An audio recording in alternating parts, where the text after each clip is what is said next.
Well, hello there. So today we're going to continue down our three-part series about getting for a job. So last time was a resume. Today is the interview. Okay. So let's just use the same job we looked at for the resume. Okay.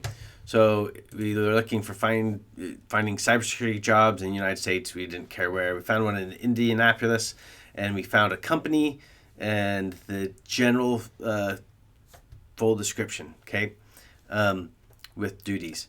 So this gives us some to go off of, but that's not enough. So we also decided we would do some. We didn't actually do it, but we talked that the next step would be doing some cyber stalking of the company and identifying people that work there and skills that they have so that you can really tailor your resume for the job.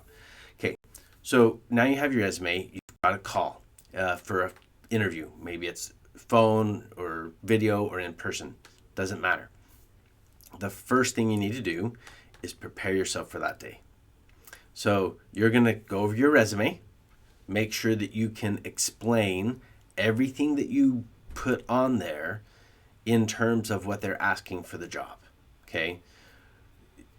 Too many people make their resumes look way more glorious than they are. And yeah, we need to sell ourselves, but we shouldn't oversell ourselves.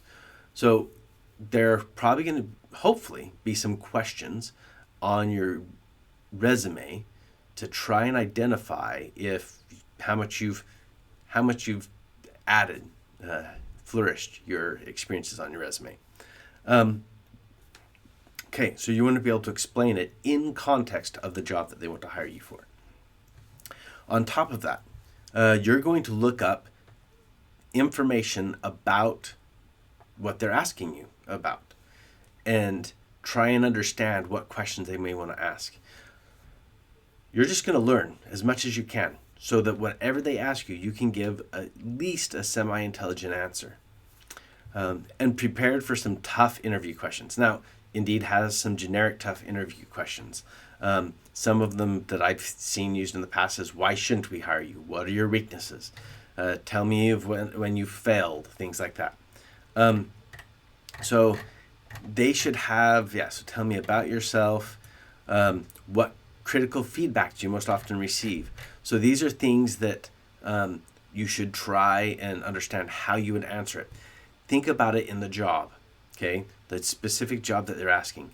And by the way, some of these questions they ask may give you insight to some things that they're problems that they're having. So how do you deal with a difficult coworker? Maybe they recently had to get rid of someone that was too difficult, or maybe they have someone who's difficult. So anyway, so look through the tough interview questions. Think how you would answer them. Look at other places for them as well. The main thing is be confident. Part of that confidence is actually obtaining the knowledge you need. Okay? Be honest. If you don't know something very well, explain what you do know about it and then say, hey, I'm willing to learn more. I'm excited. I think that we can do great things together.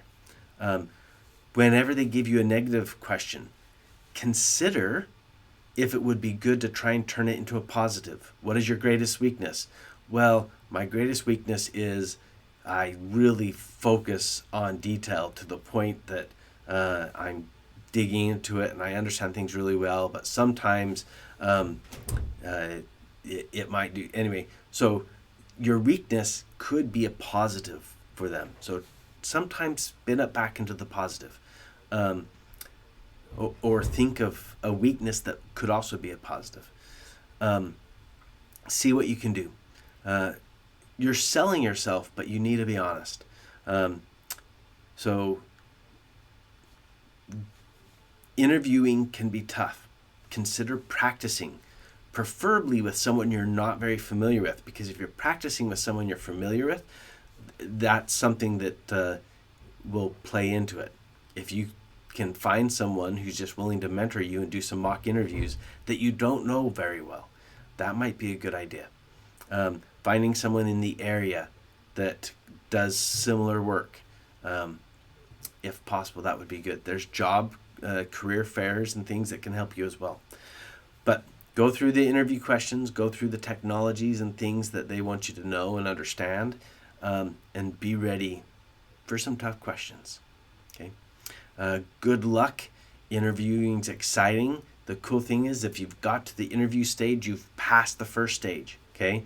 So now you need to pass the second stage. One more thing. Oftentimes there's multiple interviews depending on what type of job you're applying for.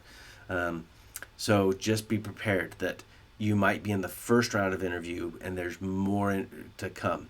So if they ask you questions, what questions you have for us, consider asking, hey, what is your process from here? Are there more interviews? When will the person who you decided to hire know?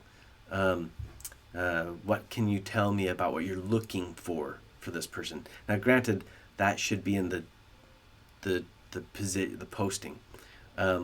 Make sure you're very familiar with the posting and don't ask questions they've already answered in the posting. Okay, so maybe what additional things can you tell me about what you're looking for that's not already in the posting? So anyway, I hope this is helpful. This is the second one. The next one's going to be from the employer's point of view. What are some things you should consider? Anyway, we'll see you in the next video.